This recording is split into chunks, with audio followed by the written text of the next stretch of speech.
Back to the show. Coach Eric Mangini's here. Cardinals on the menu for the 49ers last night. Jimmy G hosted dinner and fed everybody. Kittle, Ayuk, Debo. Here's Kyle and Kittle. Take a listen. I think Jimmy's doing a great job. I think Jimmy always has. When Jimmy's been healthy out there, we've had our guys around him. I think he plays at a very high level, and I think he did that today as good as he has. So we're very fortunate to have him. I mean, look, Jimmy Garoppolo is running off the field right now. I'm going to go join him, but this was incredible. So good. They love him. They love him. So good. That's why Coach, were you surprised that Jimmy G played so well? Brew wasn't. No. I'm more surprised by the sound where it says, I've always loved Jimmy G. Sometimes in the NFL, the best decisions that are made are the ones that don't get made. There you go. It's kind of like getting married, divorced, and then married again to the same person. Or getting remarried to the same person but then at the wedding being like, I've always known you were the one. It's like, well, you left me 5 years ago, but go ahead, sorry. No, it's nice when things work out the way they worked out for San Francisco. And in terms of Jimmy G, the Cardinals went in and said they wanted him to beat him, and he was able to do that. And Jimmy G's a make something happen quarterback. And what I mean by that is he can make something happen for you, and he can make something happen for the other team. And last night, he was making things happen for the 49ers. I want to show you a clip now of the good Jimmy G. This is one of those decisions that he makes that is a good example of the make something happen on the positive note. Is this the jump pass? It's a 3rd and 3 situation, and the Cardinals are only going to rush 3 players. They're going to drop the nose tackle. They're going to use the 4 linebacker types, and they're going to flood that underneath zone, assuming that it's going to be something short. They're playing a 3-deep zone behind it. Kittle's going to run this in cut, which should never be open based off of how many guys they've gotten underneath coverage. And so as Jimmy G steps up, because there's this huge space, you can see there's 3 defenders that can take it away, but the safety decides he's going to come up. He's supposed to be in the deep middle part of the field, but he's going to come up and get in on it as well. So Jimmy G really could go, he could run for the first down, he could hit any of the 2 outside receivers, but he keeps his head downfield. He sees that Kittle now has extended the play, gone downfield, and he throws it to him, and it works out for a touchdown. But this is what I'm saying is, it's great that he had his eyes downfield and was able to see Kittle come open, which he never should have been open. Yeah. But he also had the option to run for the first down, and he had 2 outlet receivers that he couldn't get in the first down as well. So a lot of times, when those plays work out, it's like, hey, that a boy, great job. But then there's going to be times, and we've seen it throughout Jimmy's career, where he's going to make some of those decisions, and you're going to look around and say, we've got all these weapons. Yeah.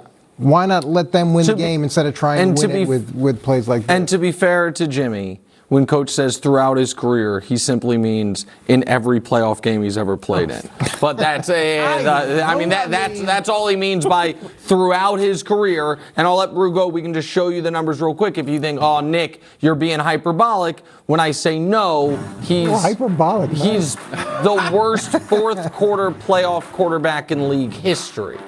That's 0 touchdowns, 3 picks, and a 28 rating in the 4th quarter. And in the games, 4 touchdowns, 6 picks, and 160 passing yards. Am I the only one that remembers them being in the Super Bowl a few years ago against the Chiefs up? Yeah, I remember. 10? Yeah, and if Jimmy could have gotten 1 more first down, how about a few stops by the defense? How life about would that? be different if they could have How many gotten 1 points did they score that game? Not enough. I know they lost. I know they didn't even cover. He had them in position to win. They lost by 11. He's had 2 full healthy seasons, Coach. NFC title game and Super Bowl. And here's another one, and they look like right now the best team in the NFC. And I'm with Coach. I have never come on this set and said he should have been an all-pro player. Never. You haven't? Never come on. No, never once. I haven't even said he should make the Pro Bowl. But what I am saying is that, and Coach brought up the mishaps that he's known for. Not lately. But Chris, the guys that know him the absolute best, they paid him $125 million.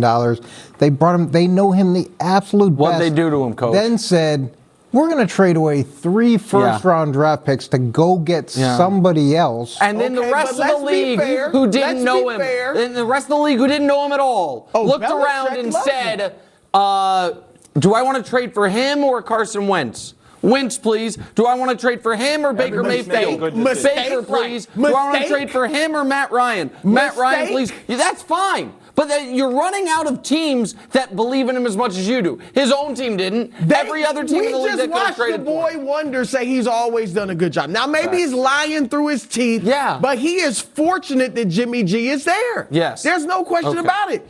And so, Coach, you mentioned, and I get. Fortunate is different than wanting it. But when they went out and got Trey Lance, I understood why. I get it, Jimmy G's not Aaron Rodgers. But a big part of it also was he's injured too much. Like, if Jimmy G stayed healthy, do you think they would have done that? I don't think they would have done that. I don't think they would have traded all that stuff to move up and get Trey Lance. I don't know if it was an injury issue. He's only been healthy 2 years. But he was healthy last year. The injuries are a problem. Trey Lance going into this year. What's that? No, I was saying he was healthy last year, and they decided after it that they were moving on, and he said a farewell press conference. I'm going to throw the health stuff in the garbage. He's healthy now. He's playing well, and I'm going to come. Having his best season. Yeah, I'm going to come to your defense with it because I think this is a better angle. We talked about just because I think it gives you a little bit more. A little heft? Yeah. I don't need it. I know you don't need it, but I think it helps. I welcome it. We talked about 2 quarterbacks earlier in the show. We talked about Kyler, who's got all the gifts, but the teammates don't seem to love him, doesn't have a lot of leadership, and was being eviscerated in the pregame show by Larry Fitzgerald. Well, not really Larry Fitzgerald, but some of the experts there. Yep. RG3. We also talked about Zach Wilson, who has been putting up some bad stats, but it feels like the press conference is going to push him over the edge. That feels like it's a point of inflection. Yes, people like it. So, and we saw George Kittle just go and be like, hey, that's Himmy Garoppolo. Yes. There seems to be a leadership and a love of Jimmy Garoppolo That is correct. that translates into wins that we want from these other guys, but then you get it with Jimmy G and we're like, that doesn't matter anymore. It does matter. It is the only thing he does that is above average. So of course it matters. And at that position, it's super important. And I will give him credit for that. And this team right now now that they have Christian McCaffrey, it is hard to imagine how they could be beaten.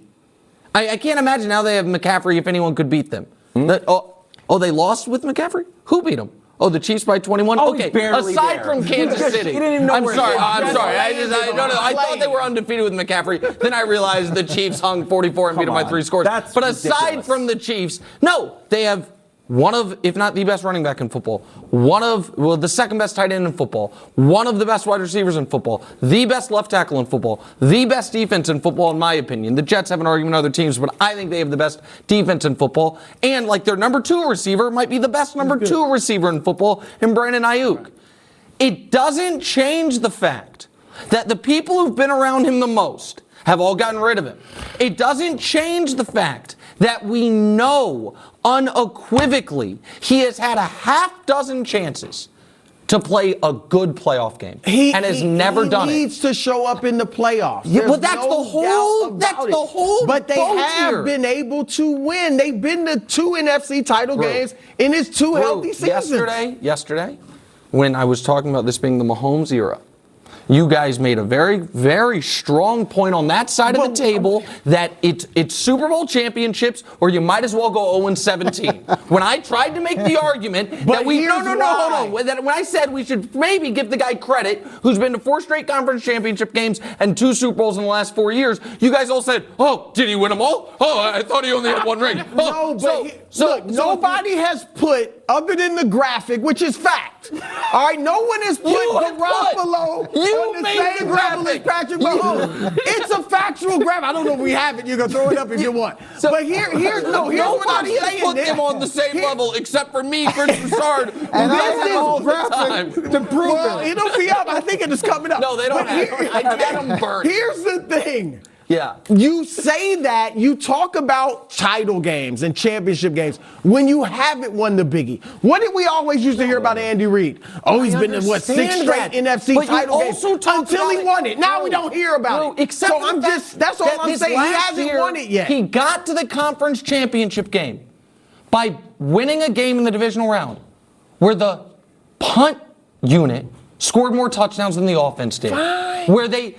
And so if the question is, would the San Francisco 49ers be better off with 15 different quarterbacks? Of course. I'm not sure about and that. are there No, 5 that's not enough, quarterbacks course. who would make them the far and away favorites over even the Kansas City Chiefs? Sure. You bet, of course. Trey Lance isn't one of those 15. Well, we don't know. The poor guy's got a broken leg. Who knows? We know. I don't know what Trey Lance would have done. The guy's got a broken leg. I know Trey Lance somehow has the same number of good playoff games. I know as Jimmy they G were does. excited when Jimmy G got the starting job back. I know that. The story We saw that that. no one is afraid